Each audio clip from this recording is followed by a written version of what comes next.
Tale Titans, big stories. Zero fluff. Subscribe for epic tales, fast, fierce every week. Disclaimer under Section 107 of the Copyright Act 1976. Allowance is made for fair use for purposes such as criticism, comment, news reporting, scholarship, and research. Fair use is a use permitted by copyright statute that might otherwise be infringing. Non-profit, educational, or personal use tips the balance in favor of fair use. அடுத்தடுத்து வரக்கூடிய சுவாரஸ்யமான நிகழ்வுகளை பார்க்க மறக்காம subscribe பண்ணி வச்சுக்கோங்க. Tale Titans welcome to my channel. வாங்க எபிசோடுக்குள்ள போகலாம். ஸோ அந்த பள்ளத்தாக்கில் தான் புகை மூட்டமாக வந்துட்டு இருக்கு. ஆனால் இதை கடக்கிறது ஒன்றும் அவ்வளோ சொல்ல முடியல. இதை கடக்கணும்னா நம்ம நிறைய ரிஸ்க் எடுக்கணும். ஏன்னா இந்த ஒரு மந்திர பூத சக்தி இருக்கு, இது நம்மளை ஈஸியாக தாண்ட விடாது அப்படின்னு சொல்லும்போது என்ன சொல்கிறோம், ஆமாம் இது நம்ம கடக்க முயற்சிகளும் தெரிஞ்சாலே அந்த மந்திர பூதம் வெளியே வந்து நம்மளை பயன்படுத்தும், அது நம்மளை தாண்ட விடாது. ஆனால் அதையும் மீறி எப்பயாவது நம்ம தாண்டி போகணும். நம்ம யாரும் பயப்படக்கூடாது, நம்ம பயப்படாமல் இருந்தால் தான் நம்மளால தாண்டி போக முடியும்னு சொல்லும்போது போய் இதை விட்டுட்டு ஹாத்திம் என்னால் இது பண்ண முடியாது, உங்களுக்கே தெரியல, நான் ரொம்ப பயந்தவனே, நீ ஏன் ஹாத்திம் வர குத்துற அப்படின்னு சொல்லும்போது அப்போ ஹாத்திம் சொல்கிறான், நம்ம எந்த மாதிரி பயணத்துக்கு வந்துருவோம் தெரியல, அப்புறமும் ஏன் இப்படி பண்ணுற அப்படின்னு சொல்லும்போது சரி ஒரு நிமிஷம் ஈடு, நான் ஜாஸ்மினை கூப்பிட்றேன், எனக்கு ரொம்ப நம்பிக்கை இல்லை, அது தத்துவ ஜாஸ்மினா ஜாஸ்மின் இல்லையான்ட்டு தெரியற வரைக்கும் என்னால் நான் நிம்மதியாக இருக்க முடியாது, நான் ஜாஸ்மினை கூப்பிட்றேன் அப்படின்னு சொல்லி ஜாஸ்மினை கூப்பிட்றேன். உடனே அங்கே வந்து ஜாஸ்மின் ஹாத்திமை பார்த்துட்டு எப்படி இருக்கீங்க என்னன்னு கேட்கும்போது அப்போ ஹோபோ சொல்கிறான், இந்த மாதிரி இது என்ன நடந்துச்சு தெரியுமா, உன்னே மாதிரி ஒர்க்கு வந்தான்ற எல்லா விஷயத்தையும் சொல்கிறான். அதை சொன்ன உடனே எல்லாத்தையும் கேட்டுட்டு ஹாத்திம்கிட்ட வந்து இந்த மாதிரி சொல்கிறான், நான் உன்னை ரொம்ப மிஸ் பண்ணேன் அப்படின்னு. அப்போ ஹோபோவும் சொல்கிறான், ஆமாம் நாங்களும் தான் அப்படின்னு சொல்லும்போது அதெல்லாம் சரி, அந்த பொண்ணு யாரு அப்படின்னு சொல்லி நாதிரா பார்த்து கேட்குற. அப்போ சொல்லும்போது இதுதான் நாதிரா, இவதான் எங்களை இவ்வளோ தூரம் வரதுக்கான வழி காட்டிட்டு இருக்கான், இவதான் எங்களுக்கு ரொம்ப நல்லவா, இவதான் எல்லாம் சப்போர்ட் பண்ணுறா அப்படின்ற மாதிரி சொல்லும்போது ஓ அப்படியா அப்படின்னு சொல்லும்போது அப்போ நாதிரா ஜாஸ்மினை பார்த்து சொல்கிறா, இந்த மாதிரி நீங்கள் ரொம்ப கொடுத்து வச்சவங்க, ஹாத்தி மாதிரி ஒரு காதலம் கிடைக்கிறதுல அவ்வளோ ஈஸி இல்லை, ஹாத்திக்கு ரொம்ப நல்லவர், அவரை மாதிரி ஒரு ஆளே உங்களுக்கு கிடைக்கிறாங்கன்னா நீங்களும் ரொம்ப நல்லவங்கள தான் இருப்பீங்க அப்படின்னு சொல்லும்போது ஆமாம் என் பிரின்சஸ் ஜாஸ்மின் பற்றி எனக்கு தெரியாது, அவன் ரொம்ப நல்லவ அப்படின்னு ஹோப்போவும் சொல்லிட்டான். உடனே எல்லாரும் சிரிச்சிட்டு இருக்காங்க. அப்போ ஜாஸ்மின்ட்ட ஹோப்போ சொல்கிறான், எப்பாரு ஜாஸ்மின் இவன் எப்போ பார்த்தாலும் இப்படியே தான் பண்ணிட்டு இருக்கான், ரொம்ப ஆபத்தான இடத்துல நம்ம மாட்டி விட்டுருக்கா அப்படின்னு சொல்லும்போது அப்போ ஜாஸ்மின் சொல்கிறான், நீ ஹாத்திம் சொல்றதை கேள்வி ஹோப்போ, அவன் கண்டிப்பாக உன்னை எப்பயுமே கைவிட மாட்டான் அப்படின்னு சொன்னோன்னே இந்த பக்கம் நாதிரா வந்து சரி நம்ம பேசிகள் கலந்து போகலாம், நம்ம தாமரையை ஒவ்வொரு நிமிஷமும் அந்த குழந்தைக்கு தான் உயிர் ஆபத்து அப்படின்னு சொன்னோன்னே சரி வா போகலாம் அப்படின்னு சொல்லி எல்லாரும் அங்கேருந்து போகிறாங்க. ஒருத்தவங்களாம் அந்த பள்ளத்தாக்கை தாண்டி எப்படி கீழே வந்துடுறாங்க. கடைசியாக அந்த குழந்தை மகிசோவும் அங்கே வந்துடுறான். உடனே எல்லாரையும் கூட்டிகிட்டு அந்த இடத்த விட்டு அவங்க போயிட்டு இருக்காங்க. அப்போ நாதிரா ஒரு விஷயத்த சொல்கிறா, நம்ம இந்த இடத்துலேருந்து கடந்து போகிறது ரொம்ப ஈஸி இல்லை, ஏன்னா இதுக்கப்புறம் தான் நம்ம உண்மையில ஆபத்தே இருக்கு, இங்க ஒரு படை மனிதன் இருக்கத்தாவும் அந்த படை மனிதன் காக்கிறதாவும் ஈஸி இல்லைன்னு சொல்றான். அந்த படை மனிதனை நம்மளை உழுக வச்சிட்டோம்னா நம்ம எல்லாம் படியா மாறி அப்படியே சிலையா அறிந்துடுவோம். ஸோ அவங்ககிட்ட இருந்து தவிக்கிறதுனா அவ்வளோ ஈஸி இல்லை, நம்ம இந்த படை மனிதனை கடந்தா மட்டும்தான் நம்ம அந்த கோபிக்கு அடுத்த பக்கம் போக முடியும், அப்போதான் நம்ம அந்த வெள்ளவங்களை சந்திக்க முடியும். அதனால இங்க இருக்கிற எல்லாரும் ஒருத்தர் குடிச்சுக்கோங்க, நம்ம எல்லாம் ஒன்னா தான் கடந்து போகணும், நம்மள ஒருத்தர் மிஸ் ஆனாலும் அவ்வளோதான் அப்படின்னு சொல்லும்போது சரி வாங்க நம்ம எல்லாம் போகலாம்னு சொல்லி எல்லாரும் ஒருத்தர் கையை போத்துக்கிட்டு அந்த இடத்துக்காக போறாங்க. அப்போ அங்க ஒரு பூத சத்தம் கேட்குது, அதை பார்த்து பயப்படுறான்.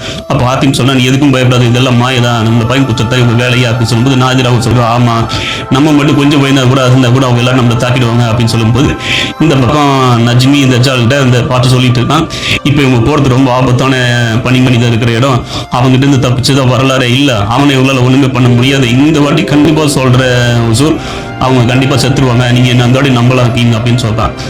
நீ என்னதான் சொன்னாலும் என்னால முழுசா நடக்கிற வழியும் நான் நம்ப மாட்டேன் அப்படின்னு சொல்லும்போது இருளின் சக்கரவர்த்தி நீங்க ஏன் இவ்வளவு கஷ்டப்படுறீங்க, இந்த வாட்டி கண்டிப்பா நடக்கும், நான் தான் சொல்றேன்ல, இந்த வாட்டி ஹாத்திம் அடிகிறா, நீங்க சொன்ன நான் கல்யாணம் பண்ணிக்கிறீங்க, நீங்க தான் இருளின் சக்கரவர்த்தி ஆகிறீங்க, மாபெரும் சக்தி அடைய போறீங்க அப்படின்னு சொல்லும்போது ஒன்னு இந்த ஜாலும் சீக்கிரம் இந்த பக்கம் நமக்கு தளபதியை காட்டுறாங்க. அவன் வந்து தேடிக்கிட்டு இருக்கா எப்பயாவது அந்த குழந்தையும் அந்த இன்னும் பொண்ணையை பிடிச்சுன்னு சொல்லிட்டு. அப்போ அங்க ஒரு லாக்கெட் கிடக்கிறத பார்க்கணும், இது அவளுக்கு தானே, ஸோ அப்போ இந்த வழியாக தான் போயிருக்காங்களா, இது ரொம்ப ஆபத்தான் நம்மளுக்கு, ஆனால் இந்த வழி எனக்கும் தெரியும், என்னால் இதில் போக முடியும் அப்படின்னு சொல்லி பேசிட்டு இருக்கான். அப்போ வீரர்கள் வாங்க நம்ம இந்த வழியாக கடந்து போகலாம், இங்கே தான் அவங்க போயிருக்காங்க, இந்த வழியாக போனோம்னா நாம எப்படியாவது அந்த குழந்தையும் பிடிச்சி அவளையும் பிடிச்சிட்டு போயிடலாம் அப்படின்னு சொல்லி வாங்க நம்ம எல்லாம் இந்த வழியை கிடக்கலாம் அப்படின்னு சொல்லி பேசிக்கிட்டு இருக்காங்க.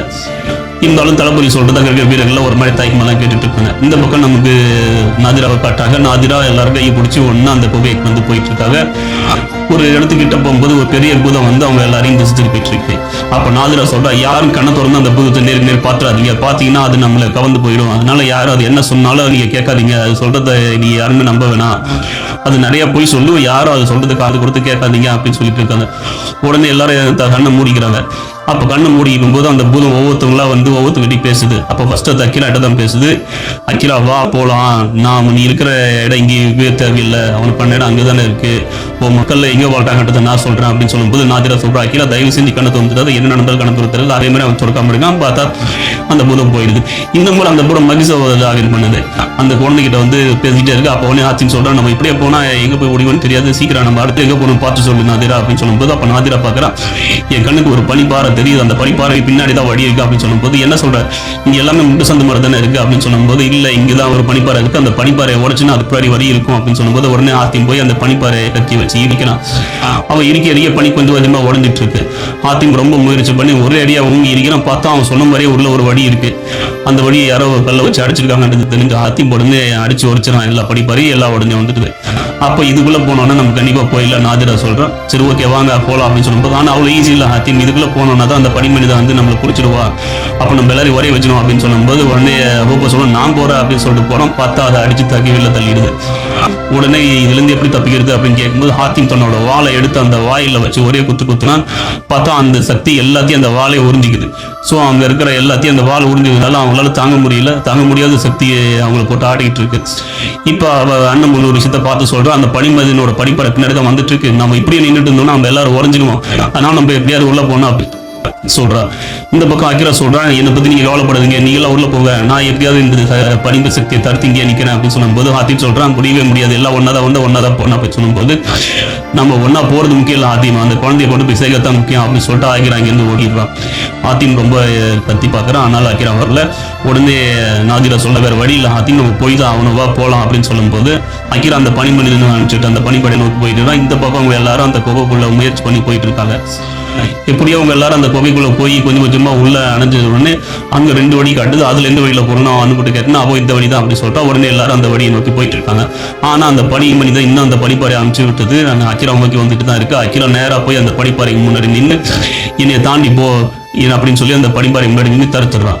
பார்த்தா அந்த பனிப்பாறை அக்கிரா வந்து இருக்குது. அக்கிரா விரிச்சோடய அவன் அங்கேயே பனிமனிதனை முறைஞ்சு போய் நின்றுறான்.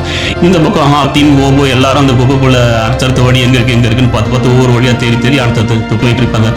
அவங்க போற வழி ஃபுல்லா பனியா புரியுது எப்படியாவது தப்பிக்கணும்னு சொல்லிட்டு ஒரு வழியா நான் அக்கிரா சொல்ல அந்த வழியை வரைக்கும் போயிட்டு இருக்காங்க. இங்க அந்த பனி முழுசா அக்கிராவை உடைய வச்சு அவன் உயிரை கொண்டுடுது. இவங்க அந்த பனில இருந்து தப்பிச்சு எப்படியோ ஒரு குகைக்குள்ள வந்துட்டு நம்ம சேஃபா வந்துட்டோம் அப்படின்னு சொல்லும்போது ஆனா அக்கிராவை தான் நம்ம இறந்துட்டோம் அப்படின்னு சொல்லும்போது இதுதான் அப்பயே சொன்னல இது பெரிய தடங்கலான பயணம் இது நம்ம எப்படி தாக்கிறதுக்கு நம்ம எல்லாரையும் இழந்துருவோம் அப்படின்னு சொல்லும்போது எல்லாரும் அக்கிராவை ஒரு நிமிஷம் ஃபீல் பண்ணாங்க. அவர் ரொம்ப நல்லவன்னு சொல்லி எல்லாரும் அவங்களுக்காக கண்ணீர் வெடிக்கிறாங்க. இதோட இந்த எபிசோடு முடியுது. அடுத்த வாரம் பார்க்கலாம்.